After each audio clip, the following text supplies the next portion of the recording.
Vlog ತಾಯಂದಿರ ದಿನಾಚರಣೆ special day ಅಂತ ಹೇಳೋದಕ್ಕೆ ಇಷ್ಟಪಡ್ತೀನಿ. ಹಾಗಾಗಿ ನನ್ನ ಮುದ್ದು ತಾಯಿಗೆ ತಾಯಂದಿರ ದಿನಾಚರಣೆಯ ಶುಭಾಶಯಗಳು.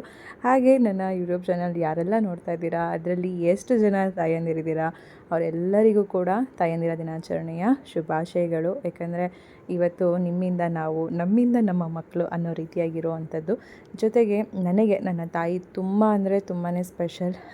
ಯಾಕಂದರೆ ನನ್ನ ಲೈಫಲ್ಲಿ ನಾನು ಏನೇ ಒಂದು ನಿರ್ಧಾರ ಮಾಡೋದಕ್ಕೂ ಅಥವಾ ನಾನು ಏನೇ ಒಂದು ಜೀವನದಲ್ಲೂ ಈ ಮಟ್ಟಕ್ಕೆ ಬರೋದಕ್ಕೆ ಕಾರಣ ನನ್ನಮ್ಮ. ನಾನು ಬುದ್ಧಿ ಬಂದಾಗಿಂದನೂ ಕೂಡ ನನ್ನ ಎಲ್ಲ ಒಂದು ಏನಿದೆ ಜೀವನದಲ್ಲಿ ನಡೆದಿರೋಂಥದ್ದು ಒಳ್ಳೆಯದು ಕೆಟ್ಟದ್ದು ಪ್ರತಿ ಒಂದನ್ನು ಕೂಡ ನಾನು ಶೇರ್ ಮಾಡ್ಕೊಂಡಿರೋದೆ ನನ್ನ ಅಮ್ಮನ ಹತ್ರ. ಕೆಲವೊಂದು ಟೈಮಲ್ಲಿ ನಾನು ಹೇಳ್ಕೊಂಡಿರೋ ವಿಚಾರದಲ್ಲಿ ಬೈದಿದ್ದು ಉಂಟು, ಅಥವಾ ಇದು ತಪ್ಪು ತಿದ್ಕೊಂಡು ನಡಿ ಅಂತ ಹೇಳಿದ್ದು ಉಂಟು. ಕೆಲವೊಂದು ಟೈಮಲ್ಲಿ ಹೆದರ್ಕೊಂಡು ಎಷ್ಟೋ ವಿಚಾರನ ಹೇಳ್ದೇನೆ ಬೇಡ ಇದು ಹೇಳಿದ್ರೆ ತಪ್ಪಾಗ್ಬೋದೇನೋ ಅಥವಾ ಏನಾದರೂ ನಮ್ಮಮ್ಮ ಹೊಡಿತಾರೇನೋ ಅನ್ನೋ ಒಂದು ಭಯದಿಂದ ನಾನು ಸೈಲೆಂಟಾಗಿ ಇದ್ದಿದ್ದು ಉಂಟು. ಬಟ್ ಆ ಒಂದು ಭಯನ ಹೋಗ್ಲಾಡಿಸಿದ್ದೆ ನನ್ನಮ್ಮ.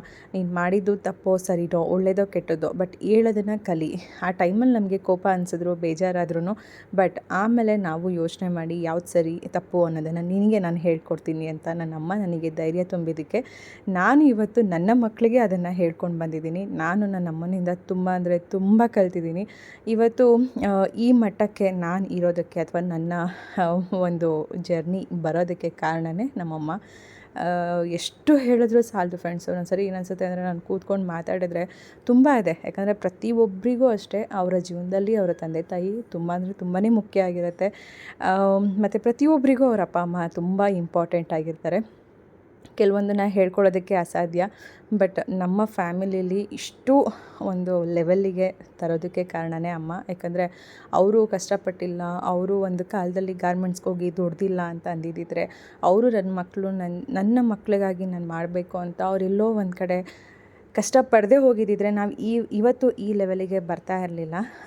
ಯಾಕಂದರೆ ಎಲ್ಲ ತಂದೆದಿರೋ ಜವಾಬ್ದಾರಿ ವಹಿಸ್ಕೊಳ್ಳೋದು ಇದ್ದೇ ಇರುತ್ತೆ. ಬಟ್ ತಾಯಿಯಾಗಿ ತನ್ನ ಮಕ್ಕಳನ್ನ ಈ ಲೆವೆಲಿಗೆ ತರಬೇಕು, ನನ್ನ ಮಕ್ಕಳು ಈ ಲೆವೆಲಿಗೆ ಇರಬೇಕು, ನಾನು ಪಡ್ತಾ ಇರೋ ಕಷ್ಟ ನನ್ನ ಮಕ್ಕಳು ಪಡಬಾರ್ದು ಅಂತ ತಾನು ತಿನ್ನದೇನೆ, ತಾನು ನಿದ್ದೆ ಮಾಡ್ದೇನೆ ಕಷ್ಟಪಟ್ಟು ದುಡಿದು ನನ್ನ ಮಕ್ಳಿಗೋಸ್ಕರ ಅಂತ ಮಾಡಿರೋದು ನಮ್ಮಮ್ಮ. ಹಾಗಾಗಿ ನಾನು ಎಷ್ಟು ನಮ್ಮಮ್ಮನ ಬಗ್ಗೆ ಹೇಳಿದ್ರು ಕಡಿಮೆನೇ. ಓಕೆ ಫ್ರೆಂಡ್ಸ್, ಇವತ್ತಿನ ಡೇ ವ್ಲಾಗ್ ಕಂಟಿನ್ಯೂ ಮಾಡೋದಕ್ಕೂ ಮೊದಲು ನಿಮ್ಮೆಲ್ಲರಿಗೂ ಕೂಡ ಮದರ್ಸ್ ಡೇ ಸ್ಪೆಷಲ್ ಗಿಫ್ಟ್ನ ನಾನು ಶೇರ್ ಮಾಡ್ಕೊಳ್ತಾ ಇದ್ದೀನಿ. ಇದ್ರ ಬಗ್ಗೆ ಆಲ್ಮೋಸ್ಟ್ ಎಲ್ಲ ಯಾವಾಗಲೂ ಹೇಳಿದ್ದೀನಿ, ತೋರಿಸಿದ್ದೀನಿ. ಹಾಗೆ ಎವ್ರಿ ಮಂತ್ ನಾನು ಏನಾದರೂ ಒಂದು ಕಿಚನಲ್ಲಿ ಚೇಂಜಸ್ ಮಾಡ್ಕೋಬೇಕು ಅಂತಂದರೆ ಮಾಡ್ಕೊಳ್ತಾನೆ ಇದ್ದೀನಿ. ನನ್ನ ಜೊತೆ ನೀವು ಕೂಡ ಕೆಲವೊಂದು ಕಿಚನ್ ಐಟಮ್ಸಲ್ಲಿ ಚೇಂಜಸ್ ಮಾಡ್ಕೊಳ್ಳಿ. ಯಾಕಂದರೆ ಎಲ್ಲರ ಆರೋಗ್ಯ ನಮ್ಮ ಕೈಲಿರುತ್ತೆ. ಅಡುಗೆ ಮನೆ ಯಾರು ನಿಭಾಯಿಸ್ತಾರೆ ಅವ್ರಿಗೆ ಇರುತ್ತೆ. ಹಾಗಾಗಿ ನೀವು ಯಾರಿಗಾದರೂ ಈಗ ಮಕ್ಕಳಾಗ್ಬೋದು ಅಥವಾ ನಿಮ್ಮ ಫ್ರೆಂಡ್ಸ್ ಆಗ್ಬೋದು, ಯಾರಾದರೂ ಏನಾದರೂ ನೀವು ಗಿಫ್ಟ್ ಐಟಮ್ ಕೊಡಬೇಕು ಅಂತ ಅಂದರೆ ನನ್ನ ಕಡೆಯಿಂದ ಒಂದು ಸಜೆಷನ್ ಏನಂದರೆ ಒಂದು ಕುಕ್ವೇರ್ ಆ ಥರದ್ದೇನಾದರೂ ಸೆಲೆಕ್ಟ್ ಮಾಡಿಕೊಂಡು ಅವ್ರಿಗೆ ಕೊಟ್ಟರೆ ಬೆಟರ್ ಅನಿಸುತ್ತೆ. ಯಾಕಂದರೆ ಅವ್ರು ಯೂಸ್ ಮಾಡಬೇಕಾರೆಲ್ಲ ನಮ್ಮನ್ನು ನೆನ್ಪು ಮಾಡ್ಕೊಳ್ತಾ ಇರ್ತಾರೆ ಅನ್ನೋದಕ್ಕೆ ಒಂದು ಕಾರಣಕ್ಕೆ, ಜೊತೆಗೆ ಅದರಿಂದ ಅವರ ಆರೋಗ್ಯನೂ ಕೂಡ ಅಷ್ಟೇ ಚೆನ್ನಾಗಿರುತ್ತೆ ಅಂತ. ಹಾಗಾಗಿ ಎವ್ರಿ ಮಂತ್ ನಾನು ಯಾವಾಗಲೂ ಹೇಳೋ ಥರನೇ ಈ ಸರಿನೂ ಅಷ್ಟೇ ಇಂಡಿಯಾಸ್ ನಂಬರ್ 1 ಹೆಲ್ತ್ ಕುಕ್ವೇರ್ ಆಗಿರುವಂಥ ದ ಇಂಡಸ್ ವ್ಯಾಲಿ ಅವ್ರ ಕಡೆಯಿಂದ ಈ ಸರಿನೂ ಕೂಡ ಅಷ್ಟೇ ನಾನು ಒಂದೆರಡು ಕುಕ್ವೇರ್ ತರಿಸ್ಕೊಂಡಿದ್ದೀನಿ. ನನಗಂತೂ ತುಂಬ ಅಂದರೆ ತುಂಬ ಇಷ್ಟ ಆಯಿತು. ಇದು ನನಗೆ ನಾನೇ ಸೆಲ್ಫ್ ಗಿಫ್ಟ್ ಅಂತ ಹೇಳ್ಬೋದು. ಮದರ್ಸ್ ಡೇಗೆ ನಾನೇ ತೊಗೊಂಡಿರೋ ಅಂಥದ್ದು. ಹಾಗಾಗಿ ನಿಮಗೂ ಕೂಡ ಇದ್ರ ಬಗ್ಗೆ ಹೇಳ್ತೀನಿ, ತೋರಿಸ್ತೀನಿ ಏನು ತೊಗೊಂಡಿದ್ದೀನಿ ಅಂತ. ಅದ್ರ ಜೊತೆಗೆ ನೀವೇನಾದರೂ ಬೈ ಮಾಡಬೇಕು, ತೊಗೋಬೇಕು ಅಂತ ಇದ್ದರೆ ಇದ್ರ ಕಂಪ್ಲೀಟ್ ಡೀಟೇಲ್ಸನ್ನು ನಾನು ಡಿಸ್ಕ್ರಿಪ್ಷನ್ ಬಾಕ್ಸಲ್ಲಿ ಲಿಂಕ್ ಕೊಟ್ಟಿರ್ತೀನಿ, ಚೆಕ್ ಮಾಡ್ಬೋದು. ಹಾಗೆ ನೀವು ಯಾರಾದರೂ ಬೈ ಮಾಡೋರು ನನ್ನ ಒಂದು ಕೂಪನ್ ಕೋಡ್ SUSHA ಎಲ್ಲ ಕ್ಯಾಪಿಟಲ್ ಲೆಟರಲ್ಲಿ ಟೈಪ್ ಮಾಡಿ, ಅದರ 12 SUSHA 12 ಅಂತ ಹೇಳಿ ಮೆನ್ಷನ್ ಮಾಡಿ ನೀವು ನನ್ನ ಕೂಪನ್ ಕೋಡ್ನ ಯೂಸ್ ಮಾಡಿದ್ರೆ ನಿಮ್ಮೆಲ್ಲರಿಗೂ ಕೂಡ 12% ಡಿಸ್ಕೌಂಟು ಕೂಡ ಸಿಗುತ್ತೆ. ಇದು ಬಂದು ಎವ್ರಿ ಮಂತ್ ನಾನು ಹೇಳ್ತಾನೆ ಇರ್ತೀನಿ. ಯಾಕಂದರೆ ನನಗೆ ತುಂಬ ಇಷ್ಟ ಆಗಿರುವಂಥ ನಂಬರ್ 1 ಬೆಸ್ಟ್ ಕ್ವಾಲಿಟಿ ಬ್ರ್ಯಾಂಡ್ ಆಗಿರುತ್ತೆ. ಏನೇನೆಲ್ಲ ಬೈ ಮಾಡಿದ್ದೀನಿ ಅಂತ ಇವತ್ತು ನಾನು ಇಂಡಿಯಾಸ್ ನಂಬರ್ 1 ಹೆಲ್ತ್ ಕುಕ್ವೇರ್ ಆಗಿರುವಂಥ ದ ಇಂಡಸ್ ವ್ಯಾಲಿ ಅವ್ರ ಕಡೆಯಿಂದ 2 ಪ್ರಾಡಕ್ಟ್ನ ತರಿಸ್ಕೊಂಡಿರುವಂಥದ್ದು. ಒಂದು ಬಂದು ಕಾಸ್ಟ್ ಐರನ್ ತವ, ಜೊತೆಗೆ ಇನ್ನೊಂದು ಸಾಸ್ ಪಾಟ್. ಫಸ್ಟ್ ಇಲ್ಲಿ ನಾನು ನಿಮಗೆ ಕಾಸ್ಟ್ ಐರನ್ ತವ ತೋರಿಸ್ತಾ ಇದ್ದೀನಿ. ಇದಂತೂ ಮೋಸ್ಟ್ ಫೇವ್ರೇಟ್ ಅಂತ ಹೇಳೋದಕ್ಕೆ ಇಷ್ಟಪಡ್ತೀನಿ. ಯಾಕಂದರೆ ಇದನ್ನು 2 in 1 ಅಂತ ಹೇಳ್ಬೋದು. ಅಂದರೆ 2 ರೀತಿಯಾಗಿ ಈ ತವನ ನಾವು ಬಳಸ್ಕೋಬೋದು. ಜೊತೆಗೆ ಇದರ ಥಿಕ್ನೆಸ್ ನೋಡ್ಬೋದು ನೀವು ಯಾವ ರೀತಿಯಾಗಿದೆ ಅಂತ. ಹಾಗೆ ಅದ್ರ ಭಾರನೂ ಅಷ್ಟೇ ವೆಯ್ಟ್ ಕೂಡ ಇದೆ. ಇದನ್ನು ನೀವು 2 ಸೈಡು ಕೂಡ ಯೂಸ್ ಮಾಡ್ಕೋಬೋದು. ಯಾಕಂದರೆ ನಮಗೇನಾದರೂ ಈ ಥರದನ್ನು ಸ್ಯಾಂಡ್ವಿಚ್ ಮಾಡಬೇಕು ಅಂದರೆ, ಗ್ರಿಲ್ ಮಾಡ್ಕೋಬೇಕು ಅಂತಂದರೆ ಅದರದ್ದೇ ಸಪ್ರೇಟ್ ಒಂದು ತವ ತೊಗೋಬೇಕಾಗಿಲ್ಲ. ಅದಕ್ಕೆ ಅಂತಲೇ ಸಪ್ರೇಟ್ ಮೇಕರ್ ನಮ್ಗೆ ಯಾವುದೂ ಕುಕ್ವೇರ್ ಬೇಕಾಗಿರೋದಿಲ್ಲ. ಜಸ್ಟ್ ಇದು ಒಂದರಲ್ಲೇ ಕೂಡ ನಾವು 2 ರೀತಿಯಾಗಿ ಯೂಸ್ ಮಾಡ್ಕೋಬೋದು. ಫಸ್ಟು ನಾನಿಲ್ಲಿ ಸ್ಯಾಂಡ್ವಿಚನ್ನು ಕೂಡ ರೋಸ್ಟ್ ಮಾಡಿ ತೊಗೊಂಡೆ. ಈಗ ಅದೇ ತವನ ನಾವು ಉಲ್ಟಾ ಮಾಡಿಬಿಟ್ಟು ಗ್ಯಾಸ್ ಮೇಲೆ ಇಟ್ಟರೆ ಇದ್ರ ಮೇಲೆ ನಾವು ಚಪಾತಿನೂ ಮಾಡ್ಕೋಬೋದು, ದೋಸೆ ಹಾಕ್ಕೋಬೋದು. ತುಂಬ ಅಂದರೆ ತುಂಬ ಚೆನ್ನಾಗಿ ಬರುತ್ತೆ. ಇದು ನ್ಯಾಚುರಲ್ ನಾನ್ ಸ್ಟಿಕ್ ಆಗಿ ಕೂಡ ವರ್ಕ್ ಆಗುತ್ತೆ. ಯಾಕೆ ಅಂತಂದರೆ ಇದು ಬಂದು ಕಾಸ್ಟ್ ಐರನ್ ಆಗಿರುತ್ತೆ. ಮತ್ತು ನೀವು ಇದರಲ್ಲಿ ಅಡುಗೆ ಮಾಡಬೇಕಾದ್ರೆ ಸ್ಟಿಕ್ ಆಗುತ್ತೆ ಅಥವಾ ಅಂಟ್ಕೊಳ್ಳೋ ರೀತಿ ಏನಾದರೂ ಆಗುತ್ತೆ ಅಂದರೆ ಜಸ್ಟ್ ನೀವು ಆನಿಯನಲ್ಲಿ ಈರುಳ್ಳಿ ಚೆನ್ನಾಗಿ ರಬ್ ಮಾಡಿಬಿಟ್ಟು ನೀವು ಯೂಸ್ ಮಾಡ್ಕೋಬೋದು. ಈಗ ನೋಡ್ತಾ ಇದ್ದೀರಲ್ಲ, ಇದರಲ್ಲಿ ನಾನು ದೋಸೆನೂ ಮಾಡಿದ್ದೆ, ಚಪಾತಿನೂ ಮಾಡಿದ್ದೆ. ಸೂಪರ್ ಅಂದರೆ ಸೂಪರಾಗಿ ಆಗಿತ್ತು. ಇದಂತೂ ನನ್ನ ಮೋಸ್ಟ್ ಫೇವ್ರೆಟ್ ತವ ಆಗಿದೆ ಅಂತ ಹೇಳೋದಕ್ಕೆ ಇಷ್ಟಪಡ್ತೀನಿ. ಆನಂತರ ನಾನು ತರಿಸ್ಕೊಂಡಿರೋದಂಥ ಸಾಸ್ ಪಾಟ್. ಇದು ಅಷ್ಟೇ, ನನಗಂತೂ ಇಂಡಸ್ ವ್ಯಾಲಿಯವ್ರ ಕಡೆಯಿಂದ ಈ ಥರದ್ದು ಪಾಟ್ಗಳು ತುಂಬ ಅಂದರೆ ತುಂಬ ಇಷ್ಟ ಆಗುತ್ತೆ. ಯಾಕಂದರೆ ಅಷ್ಟು ಚೆನ್ನಾಗಿದೆ, ಕ್ವಾಲಿಟಿ ವೈಸ್ ಆಗ್ಬೋದು ಅಥವಾ ನಾವು ಇದರಲ್ಲಿ ಅಡುಗೆ ಮಾಡೋದಕ್ಕೂ ಕೂಡ ತುಂಬಾ ಈಸಿ ಅಂತ ಹೇಳೋದಕ್ಕೆ ಇಷ್ಟಪಡ್ತೀನಿ. ಜೊತೆಗೆ ಇದಕ್ಕೆ ಲಿಡ್ ಕೂಡ ಇದೆ, ಲಿಡ್ಡು ಅಷ್ಟೇ ಸೂಪರ್ ಆಗಿದೆ. ಇದು ಬಂದು ಸ್ಟೇನ್ಲೆಸ್ ಸ್ಟೀಲ್ ಆಗಿರೋದ್ರಿಂದ ನಿಮಗೆ 3 ಲೇಯರ್ಸ್ ಇರುತ್ತೆ. ಹಾಗಾಗಿ ಯಾವುದೇ ಅಡುಗೆನೂ ಕೂಡ ಬರ್ನಿಂಗ್ ಆಗುತ್ತೆ ಅಥವಾ ಇದರಲ್ಲಿ ನಾವೇನೇ ಅಡುಗೆ ಮಾಡಿದ್ರೂ ಕೂಡ ತಳ ಹಿಡಿಯುತ್ತೆ ಅನ್ನುವಂತಹ ಯಾವುದೇ ಪ್ರಾಬ್ಲಮ್ ಇಲ್ಲ. ಇದು ಲಾಂಗ್ ಲಾಸ್ಟಿಂಗ್ 3 ಲೇಯರ್ ಬಾಡಿ ಇರೋದ್ರಿಂದ ಯಾವುದೇ ಅಡುಗೆನೂ ಕೂಡ ಬರ್ನಿಂಗ್ ಆಗೋದು, ಸ್ಟಿಕ್ಕಿಂಗ್ ಆಗೋದು ಅದೆಲ್ಲ ಏನೂ ಪ್ರಾಬ್ಲಮ್ ಆಗೋಲ್ಲ. ಈವನ್ ಈಟಿಂಗು ಕೂಡ ಆಗುತ್ತೆ ಮತ್ತು ಫಾಸ್ಟ್ ಕುಕ್ಕಿಂಗ್ ಆಗೋ ಕೂಡ ಮಾಡ್ಬೋದು. ಸೂಪರ್ ಆಗಿದೆ ಪ್ರಾಡಕ್ಟ್. ಇದರ ಲಿಂಕು ಡಿಸ್ಕ್ರಿಪ್ಷನ್ ಬಾಕ್ಸಲ್ಲಿ ಕೊಟ್ಟಿರ್ತೀನಿ. ಚೆಕ್ ಪ್ರಾಡಕ್ಟ್ಸ್ನ ನೀವು ಬೈ ಮಾಡ್ತೀನಿ ಅಂತ ಅಂದರೆ ಲಿಂಕನ್ನು ಕಂಪ್ಲೀಟ್ ಡಿಸ್ಕ್ರಿಪ್ಷನ್ ಬಾಕ್ಸಲ್ಲಿ ಕೊಟ್ಟಿರ್ತೀನಿ, ಚೆಕ್ ಮಾಡ್ಬೋದು. ಮಿಸ್ ಮಾಡದೆ ನನ್ನ ಒಂದು ಕೂಪನ್ ಕೋಡ್ನು ಕೂಡ ಯೂಸ್ ಮಾಡಿಕೊಂಡ್ರೆ ನಿಮಗೆ ಆಫರು ಕೂಡ ಸಿಗುತ್ತೆ. ಓಕೆ, ಇದಿಷ್ಟು ನಾನು ಈ ತಿಂಗಳು ಬೈ ಮಾಡಿರುವಂಥ ಕುಕ್ವೇರ್. ನಿಮ್ಮೆಲ್ಲರಿಗೂ ಇಷ್ಟ ಆಗಿದೆ ಅಂತ ಅಂದ್ಕೊಳ್ತೀನಿ. ಇದು ನನಗೆ ಮದರ್ಸ್ ಡೇಗೆ ನಾನೇ ಸ್ಪೆಷಲ್ ಗಿಫ್ಟ್. ನೀವೆಲ್ಲ ಯಾರ್ಯಾರು ಮದರ್ಸ್ ಡೇಗೆ ಏನೇನು ಸ್ಪೆಷಲ್ ಗಿಫ್ಟ್ ನಿಮ್ಮ ಮನೆಯವ್ರಿಗೆ ಕೊಟ್ರಿ ಅಂತ ಹೇಳಿ ಕಮೆಂಟ್ ಬಾಕ್ಸಲ್ಲಿ ನನಗೆ ತಿಳಿಸಿ. ಇನ್ನು ಯಾರಾದರೂ ಕೊಡಬೇಕು ಅನ್ನೋರು ತಲೆಯಲ್ಲಿ ಇದ್ದರೆ, ಯೋಚನೆ ಇದ್ದರೆ ಮಿಸ್ ಮಾಡಿದೆ ಇಂಡಸ್ ವ್ಯಾಲಿಯವರ ಕುಕ್ವೇರನ್ನು ನೀವು ಗಿಫ್ಟ್ ಆಗಿ ಕೂಡ ಕೊಡ್ಬೋದು. Hi friends, good morning. ನಿಮ್ಮ ಶ್ರೀಮತಿ ಕನ್ನಡ ವ್ಲಾಗ್ಗೆ ಸ್ವಾಗತ. ಇವತ್ತಿನ ಡೇ ಬಂದು ಸಂಡೇ. ಹೊರಗಡೆ ಹೋಗ್ತಿದ್ವಿ, ಅಷ್ಟೇ ಗೊತ್ತಿರೋದು. ಈಗೆಲ್ಲ ಹೊರಟಿದ್ದೀವಿ. ನಮ್ಮಮ್ಮ ಬಂದಿದ್ದಾರೆ ರೆಡಿಯಾಗಿ, ನಮ್ಮ ಚರಿ ಮರಿ ರೆಡಿಯಾಗಿ ಮ್ಯಾಗಿ ತಿಂತಿದ್ದಾರೆ. ನೋಡಿ ಫ್ರೆಂಡ್ಸ್, ಮ್ಯಾಗಿಗೆ ಮಾತ್ರ ಯಾರೂ ತಿನ್ಸೋದು ಬೇಡ ಅಲ್ಲ ಮಗಳು, ನೀನೇ ತಿನ್ಕೊಂತ್ಯಾ? ಇನ್ನೊಂಚೂರು ಹಾಕೊಡೋದವ, ಬಾಯೆಲ್ಲ ಮಾಡ್ಕೋಬೇಡ, ಇನ್ನೊಂಚೂರು ಮೇಕಪ್ ಪೌಡರ್ ಎಲ್ಲ ಹೊಂಟೋಯ್ತು. ಚೈತು ಚರಿಗೆ ಇನ್ನೊಂಚೂರು ಹಾಕೊಡವ. ಚೆನ್ನಾಗಿ ಮಾಡಿದ್ದೀವಂತೆ ಇವತ್ತು ಮ್ಯಾಗಿನ, ಹಾಗಾಗಿ ತಿಂತಾ ಇದ್ದಾರೆ. ಹೌದು ಚೈತು, ನಾವು ಎಲ್ಲ ರೆಡಿ. ಕತ್ಲೆ ಕಾಣಿಸ್ತಾ ಇದೆ. ನಮ್ಮ ಬ್ರೈಟ್ನೆಸ್ ಕಡಿಮೆ ಐತೆ ನಮ್ಮ ಮೊಬೈಲಲ್ಲಿ. ಓಕೆ, ಇವಾಗ ಟೈಮ್ 9:30, 9 ಗಂಟೆಗೆಲ್ಲ ಹೊರಡಬೇಕು ಅಂತ ಅಂದ್ಕೊಂಡಿದ್ದು ಫ್ರೆಂಡ್ಸ್. ಇನ್ನೂ ಆಗಿಲ್ಲ. ಇವತ್ತು ಮದರ್ಸ್ ಡೇ ಸ್ಪೆಷಲ್ ನಮ್ಮಮ್ಮ. ಹೌದಲ್ಲ, ಸಾರಿ ಮರ್ತಾಯ್ತು ವಿಶ್ ಮಾಡೋದು. ಚೆನ್ನಾಗಿ ರೆಡಿ ಆಗಿದ್ದೀವಿ. ನಮ್ಮ ಮೋನು ಸೋಫಾನು ಒಂದೇ ಥರ ಕಾಣಿಸ್ತೈತಪ್ಪ, ಎಲ್ಲ ಮ್ಯಾಚಿಂಗು.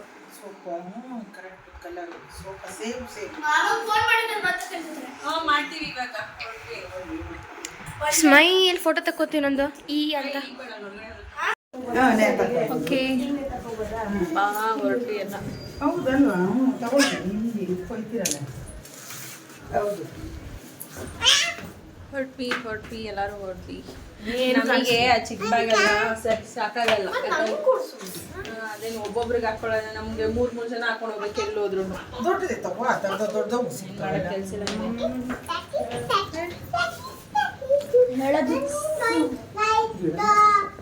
ನಾನು ನಮ್ಮಮ್ಮ ಮುತ್ಕೊಡ್ತಾ ಇರ್ತೀನಿ. ಬತ್ತಾದೀನಿ. ಹ್ಯಾಪಿ ಮದರ್ಸ್ ಡೇ ಅಮ್ಮ. ಇವತ್ತು ನಾನು ಹಾಕಿದ್ದೆ ಒಂದು ಹಳೆ ಫೋಟೋ ಐತೆ ನಾನು ತಪ್ಕೊಂಡು ಇವತ್ತು ಹೋಗ್ತಾ ಇದ್ದಾಳಲ್ಲ, ಅದಕ್ಕೆ ಮಸ್ಕ ಹೊಡಿತಾ ಇರೋದು ಎಲ್ಲರಿಗೂ ನಾನು ಹೊರಟೋಯ್ತಾ ಇದ್ದೀನಿ. ಬನ್ನಿ ಪಪ್ಪ. ಏ ಮಾವ ಬರ್ತಾರೆ. ಇರೋ ಅಪ್ಪ ಅಪ್ಪನೇ ಹೇಳಿದ್ವಿ, ನಡಿ ಬರ್ತೀನಿ. ಬಿಸಿಲು ಟೋಪಿ ತಗೊಂಡು ಹೇಳಿದ್ದು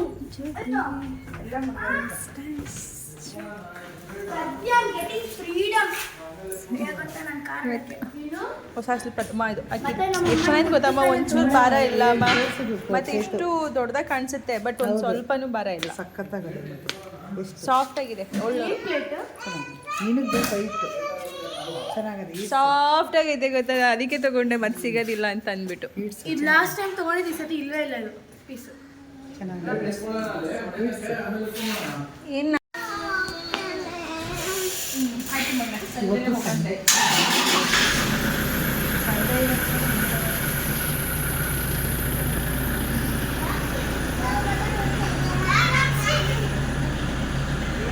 ಇವತ್ತು ಒಂದೇ ದಿನ 2 ಪ್ರೋಗ್ರಾಮ್ ಇದ್ವು. ಅಂದರೆ ಒಂದು ದುಃಖದ್ದು, ಒಂದು ಖುಷಿದು ಅಂತ ಹೇಳ್ಬೋದು. ಇವತ್ತು ಫಸ್ಟು ಹೋಗ್ತಾ ಇರೋದು ನಾವು ನಮ್ಮ ತಂದೆ ಊರಿಗೆ. ಬಟ್ ಅಪ್ಪ ಬರ್ತಾ ಇಲ್ಲ. ಯಾಕೆಂದರೆ ಅಪ್ಪಂಗೆ ಜರ್ನಿ ಮಾಡೋಕ್ಕೆಲ್ಲ ಅಷ್ಟು ಆಗೋದಿಲ್ಲ. ಮತ್ತು ಇನ್ನೊಂದೇನೆಂದರೆ ನಮ್ಮ ಮನೆಯವರು ನಾವೆಲ್ಲರೂ ಊರಿಗೆ ಹೋಗ್ತಾ ಇರೋದ್ರಿಂದ ಅಂಗಡಿ ಕಡೆನೂ ಕೂಡ ಅವ್ರು ನೋಡ್ಕೋಬೇಕಾಗಿತ್ತು. ಅದಕ್ಕೆ ಅಪ್ಪ ನಾನು ಬರೋದಿಲ್ಲ, ನನ್ನ ಕೈಲಿ ಜರ್ನಿನೂ ಮಾಡೋಕ್ಕಾಗಲ್ಲ, ನಾನು ಆರಾಮ್ಸಾಗಿ ಮನೇಲೇ ಇರ್ತೀನಿ, ಈ ಬಿಸಿಲಲ್ಲಂತೂ ಸುತ್ತಾಡೋಕ್ಕಾಗಲ್ಲ, ನೀವೇ ಹೋಗಿ ಬನ್ನಿ ಅಂದರು. ನಮ್ಮ ತಂದೆ ಮನೆ ಕಡೆ ಒಂದು ಫ್ಯಾಮಿಲಿ ಮೆಂಬರ್ಸ್ ಒಬ್ಬರು ತೀರ್ಕೊಂಡಿದ್ರು. ಅವ್ರದ್ದು 11ನೇ ದಿನದ ಕಾರ್ಯ ಆಯಿತು. ಹಾಗಾಗಿ ಎಲ್ಲ ಫ್ಯಾಮಿಲಿ ಊರಿಗೆ ಹೊರಟಿದ್ವಿ ಅಪ್ಪನವ್ರಿಗೆ. ಆನಂತರ ಅಪ್ಪನವರೆಲ್ಲ ಕಾರ್ಯ ಮುಗಿಸ್ಕೊಂಡು ನಂತರ ನಾವು ಅಮ್ಮನ ಊರಿಗೂ ಕೂಡ ಹೋಗಬೇಕಾಗಿತ್ತು. ಯಾಕಂದರೆ ಅಲ್ಲಿ ಮಗುವಿನ ಒಂದು ಬರ್ತಡೇನೂ ಕೂಡ ಇತ್ತು. ಫಸ್ಟು ಈಗ ನಾವು ಬಂದಿರೋದು ಇಲ್ಲಿ ನಮ್ಮ ತಂದೆ ಊರಿಗೆ. ನಾನು ಜಾಸ್ತಿ ವೀಡಿಯೋಸ್ ಎಲ್ಲ ಮಾಡೋಕ್ಕೆ ಹೋಗಲಿಲ್ಲ. ನಮ್ಮ ಒಂದು ಮನೆಯೆಲ್ಲ ತೋರಿಸೋಣ ಅಂತ ಅಂದ್ಕೊಂಡೆ. ಬಟ್ ಈಗ ನಾನು ಬಂದಿರೋ ಟೈಮಲ್ಲಿ ಅದೆಲ್ಲ ಮಾಡೋದಷ್ಟು ಸರಿ ಇರಲ್ಲ ಅಂತ ಹೇಳಿ ನಾನು ಅವೆಲ್ಲ ವೀಡಿಯೋ ಮಾಡಲಿಲ್ಲ. ಅಪ್ಪನ ಮನೆ ಕಡೆ ಕಾರ್ಯ ಮುಗಿಸ್ಕೊಂಡು ಆನಂತರ ನಾವು ಬಂದಿದ್ದು ಅಮ್ಮನ ಮನೆ ಕಡೆ. ಈಗ ಇಲ್ಲಿ ನಮ್ಮ ತಾಯಿಯವರ ರಿಲೇಷನ್ ಇವ್ರ ಮದುವೆಗೆ ನಾನು ಬಂದಿದ್ದೆ. ಈಗೇನು ಮಗುವಿನ ಬರ್ತಡೇಗೆ ಬಂದಿದ್ದೀವಿ, ಅವ್ರ ಅಪ್ಪ ಅಮ್ಮನ ಮದುವೆಗೆ ಬಂದಿದ್ದೆ. ಆಗ ನಾನು ಸ್ಟಾರ್ಟಿಂಗ್ ಯೂಟ್ಯೂಬ್ ಆಗ್ತಾನೆ ಶುರು ಮಾಡಿದ್ದೆ ಅಂತ ಹೇಳ್ಬೋದು. ಈಗ ಅವರ ಮಗುವಿನ ಬರ್ತಡೇಗೆ ಬಂದಿದ್ದೀನಿ. ಮುದ್ದಾಗಿದೆ ಮಗುನು, ಹೆಸರು ಕೂಡ ಅಷ್ಟೇ ತುಂಬ ಚೆನ್ನಾಗಿದೆ. 1 ವರ್ಷದ ಮಗುವಿನ ಬರ್ತಡೇ ಇತ್ತು.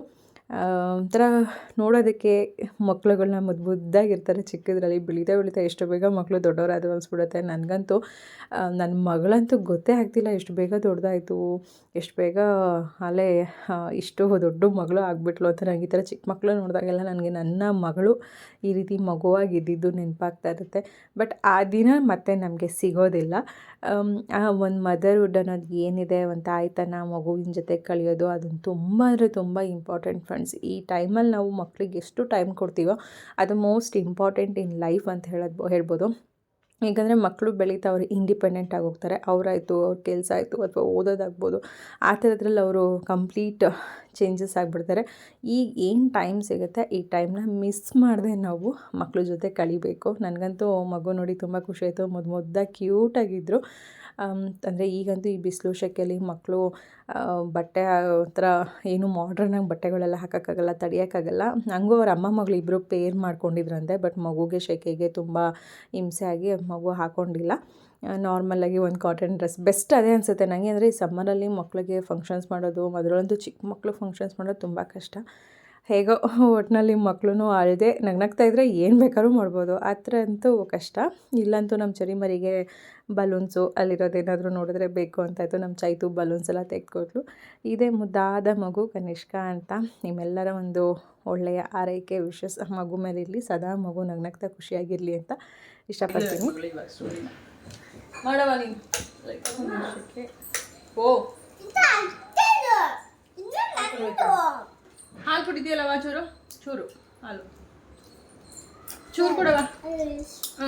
ಇಷ್ಟೇ ಸಣ್ಣ ಲೋಟದಲ್ಲಿ ಕೊಡವ, ಇಷ್ಟೇ ಕುಡಿಯೋಣ. ಸರಿ, ಅದು ಹೆಂಗೆ ಕೊಡೋದು? ಇಷ್ಟು ಕೊಡ್ಬೇಕಂತೆ ಫ್ರೆಂಡ್ಸ್. ಹೆಂಗೆ ಕೊಡೋದು ಕೇಳಿ.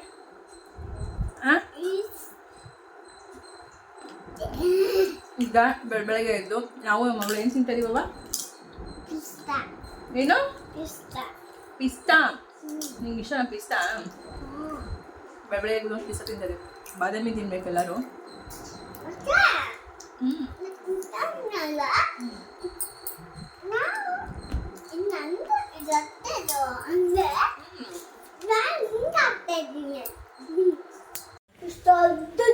ನೀನಷ್ಟು ದೊಡ್ಡ ತಿನ್ನಲ್ಲ.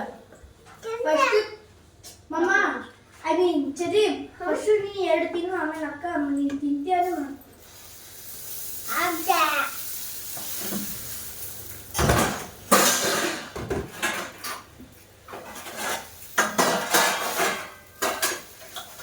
ನೆಕ್ಸ್ಟ್ ಡೇ ಹಾಗೆ ವ್ಲಾಗ್ನ ಕಂಟಿನ್ಯೂ ಮಾಡ್ತಾ ಇರೋವಂಥದ್ದು. ಇವತ್ತು ಬೆಳಗ್ಗೆ ತಿಂಡಿ ಬಂದು ಚೈತು ದೋಸೆ ಮಾಡ್ತಾಯಿದ್ದಾರೆ. ಯಾಕಂದರೆ ಇಡ್ಲಿ ಇಟ್ಟಿತ್ತು, ಹಿಂದಿನ ದಿನ ಮಾಡಿದ್ದಂಥ ಇಡ್ಲಿ ಇಟ್ಟಿತ್ತು. ಹಾಗಾಗಿ ಇವತ್ತು ದೋಸೆ ಮಾಡ್ತಿದ್ದಾರೆ. ನಮ್ಮ ಚರಿ ಮರಿಗೆ ಏನಾದರೂ ಊಟ ಮಾಡಿಸ್ಬೇಕು ಅಂತಂದರೆ ಸ್ವಲ್ಪ ಸರ್ಕಸ್ ಮಾಡಬೇಕು ನಾವು. ಅವಳಿಗೆ ಡಿಸೈನ್ ಆಗೆಲ್ಲನೂ ಕೂಡ ಮಾಡಿಕೊಟ್ರೆ ದೋಸೆ ಹಿಟ್ಟಲ್ಲಿ ತಿಂತಾರೆ ನಮ್ಮ ಚೈತು. ಹಾಗಾಗಿ ಮಿಕ್ಕಿ ಮೌಸು, ಬಟರ್ಫ್ಲೈ ಮತ್ತು ಅವ್ರಿಗೆ ಏನೇನೆಲ್ಲ ಬೊಂಬೆ ಬೇಕು ಅದೆಲ್ಲ ಮಾಡಿ ಕೊಡ್ತಾ ಇರ್ತಾರೆ. ಬಟ್ ನಮ್ಮ ಹುಡುಗಿ ನಾವು ಏನೇ ಮಾಡಿದ್ರು ಇಷ್ಟೇ ತಿನ್ಸೋಕ್ಕಾಗೋದು. ಅದಕ್ಕೆ ಅವರು ಇಷ್ಟೇ ಇದ್ದಾರೆ. ಊಟ ಮಾಡಿಸೋದು ಅಂದ್ರೆ ಕಷ್ಟ. ಇವಾಗ ಇಲ್ಲಿ ಚಿಂಟು ಪೂಜೆ ಮಾಡ್ಕೊತಾ ಇದ್ದ, ನಾನಿಲ್ಲಿ ಒಂದು ಕಡೆ ತಿಂಡಿ ಎಲ್ಲ ಮಾಡಿಕೊಟ್ಟೆ. ಆನಂತರ ಜ್ಯೂಸ್ ಮಾಡಿಬಿಡೋಣ ಮಕ್ಕಳಿಗೆ. ಮನೇಲಿ ಮೂಸಂಬಿ ಆರೆಂಜು ಇಟ್ಟಿದ್ದ ಕಡೆನೇ ಇತ್ತು. ನನಗಂತೂ ಕೆಲಸ ಇದೆ ಅಂತಂದರೆ ನಮ್ಮಲ್ಲಿ ಹಣ್ಣು ಖಾಲಿಯಾಗಿರಲ್ಲ. ಯಾಕಂದ್ರೆ ನಾನೇ ಈ ಹಣ್ಣಿನ ಕೆಲಸ ಮಾಡಬೇಕು. ಮಕ್ಳಿಗೆ ಫ್ರೂಟ್ ಸಲಾಡ್ ಮಾಡಿಕೊಡ್ಬೇಕು ಅಥವಾ ಅವ್ರಿಗೇನಾದರೂ ಜ್ಯೂಸ್ ಮಾಡಿಕೊಡ್ಬೇಕು ಅಂದರೆ ಎಲ್ಲ ನನ್ನದೇ ಕೆಲಸ ಇರುತ್ತೆ. ಅವ್ರಾಗ ಅವ್ರು ಎತ್ಕೊಂಡು ತಿನ್ನೋದಕ್ಕೆ ಹೋಗೋದೇ ಇಲ್ಲ. ಮೂಸಂಬಿ ಆರೆಂಜ್ ಎಲ್ಲ ಹಾಗೆ ಇತ್ತು. ಓಕೆ, ಅದನ್ನು ಜ್ಯೂಸ್ ಮಾಡಿಬಿಡೋಣ ಅಂತ.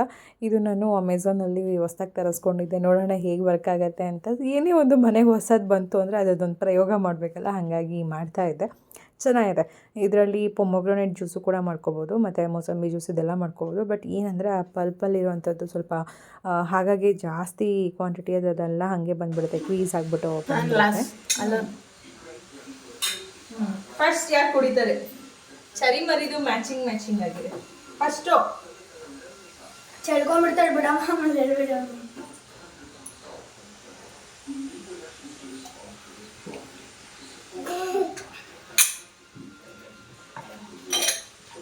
ಕುಡ್ಕೊ. ನೆಕ್ಸ್ಟ್ ಮ್ಯಾಂಗೋ ಮಾಡ್ಕೊಡ್ಬೇಕು. ಕಟ್ ಮಾಡೋದು ಜ್ಯೂಸಾ? ಇನ್ನೊಂದು ಸ್ವಲ್ಪ ಆದ್ಮೇಲೆ ಮ್ಯಾಂಗೋ ಜ್ಯೂಸ್. ಇನ್ನೊಂದು ಸ್ವಲ್ಪ ತಾಗಬೇಕು. ಬನಾನಾ ತಿನ್ನಡಿ ಈಗೆಲ್ಲ ಆಗುತ್ತೆ. ಬೇಡಮ್ಮ, ಸರಿ ಕುಡ್ಕೋಬ, ಜ್ಯೂಸ್ ಕುಡ್ಕೋಬ. ನೀನು ಇದು ಕುಡ್ಸೋಕ್ಕೆ ನನಗೆ ಸುಸ್ತಾಗುತ್ತೆ.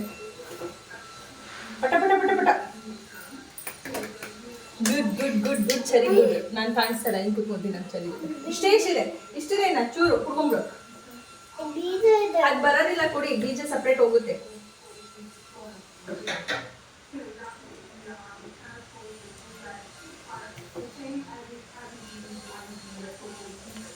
ಬೀಜ ಇಲ್ಲಿದೆ, ಕುಡ್ಕೋ. ಇಲ್ಲ, ಬೀಜ ಈ ಕಡೆ ಇದೆ. ವಾವ್, ಸೂಪರ್ ಚರಿಮಾ, ಸೂಪರ್ ಚರಿಮಾ. ಗಬ್ಬು ಚರಿಮ. ಗಮ್ಮದು. ನಾನು ಯಾವಾಗಲೂ ಏನಾದರೂ ಒಂದು ಮಾತಾಡೋಕ್ಕೆ ಅಂತ ಶುರು ಮಾಡೋದು, ಅದಕ್ಕೊಂದು ಡಿಸ್ಟರ್ಬೆನ್ಸ್ ಅನ್ನೋದು ನನ್ನ ಮಕ್ಕಳು ಮಾಡಲೇಬೇಕು. ಹೋಗೋ ಚಿಂಟು ಕರೀತಾ ಚರಿಮಾ. ಹೋಗಿ ನೀರ್ತಾಳೆ, ಕೊಡೋದು ಅಂದ್ರೆ ಕೊಡೋದಿಲ್ಲ. ಇವಾಗ ನಮ್ಮ ಟೈಮ್ ಅಲ್ಲಿಗೆ ಒಳಗಡೆ ಎಲ್ಲ ಇರ್ಬೇಕು ನೋಡಮ್ಮ. ಮೈದಾ ಹಿಟ್ಟು ಶಂಕರ್ ಪುಡಿ ಮಾಡೋಣ ಅಂತ ನಮ್ಮ ಚರಿಮರಿಗೆ, ನಮ್ಮ ಚಿಂಟುಗೆ, ನಮ್ಮ ಚೈತುಗೆ, ಇವ್ರಿಗೆಲ್ಲರಿಗೂ ಇಷ್ಟ. ಅದಕ್ಕೆ ಮಾಡೋಣ ಅಂತ ಅಂದ್ಕೊಂಡಿದ್ದೀನಿ. ಓಕೆ, ಈಗ ಇಲ್ಲಿ ಫಸ್ಟು ಒಂದು 2 ಕಪ್ ಅಷ್ಟು ನಾನು ಮೈದಾ ಹಿಟ್ಟು ಹಾಕೊಳ್ಳ. 3 ಕಪ್ ಹಾಕೊಳ್ಳ. ಜಾಸ್ತಿ ಕ್ವಾಂಟಿಟಿ ಮಾಡೋಣ, ಕಡಿಮೆ ಕ್ವಾಂಟಿಟಿ ಮಾಡೋಣ ಅಂತಲೇ ಯೋಚನೆ ಮಾಡ್ಕೊಳ್ಳಿ. 3 ಕಪ್ ಅಷ್ಟು ಮೈದಾ ಹಿಟ್ಟು ತೊಗೊಂಡಿದ್ದೀನಿ. ಇದೇನು ಜಾಸ್ತಿ ಆಗೋದಿಲ್ಲ ಫ್ರೆಂಡ್ಸ್, ದಪ್ಪ ಬೇರೆ ಮಾಡ್ತೀವಲ್ವ. 4 ಕಪ್ ಮೈದಾ ಹಿಟ್ಟು ತೊಗೊಂಡಿದ್ದೀನಿ. ಗೋಧಿ ಹಿಟ್ಟು 2 ಕಪ್ ಗೋಧಿ ಹಿಟ್ಟು ತೊಗೊತಾ ಇದ್ದೀನಿ. ತೊಗೊಂಡು ಸ್ವಲ್ಪ ಮಿಕ್ಸ್ ಮಾಡ್ಕೊಳ್ಳೋಣ. ನಾನಿಲ್ಲಿ ಯೋಚನೆ ಮಾಡ್ಕೊಂಡು ಹಿಟ್ಟಾಗ್ತಾ ಇದ್ದೀನಿ. ಯಾಕೆ ಅಂದರೆ ಜಾಸ್ತಿ ಕ್ವಾಂಟಿಟಿ ಮಾಡೋದಾ ಸ್ವಲ್ಪ ಮಾಡೋದಾ, ಜಾಸ್ತಿ ಮಾಡೋದಾ ಸ್ವಲ್ಪ ಮಾಡೋದಾ, ಅದೇ ತಲೆಯಲ್ಲಿ ಬರ್ತಾಯಿತ್ತು.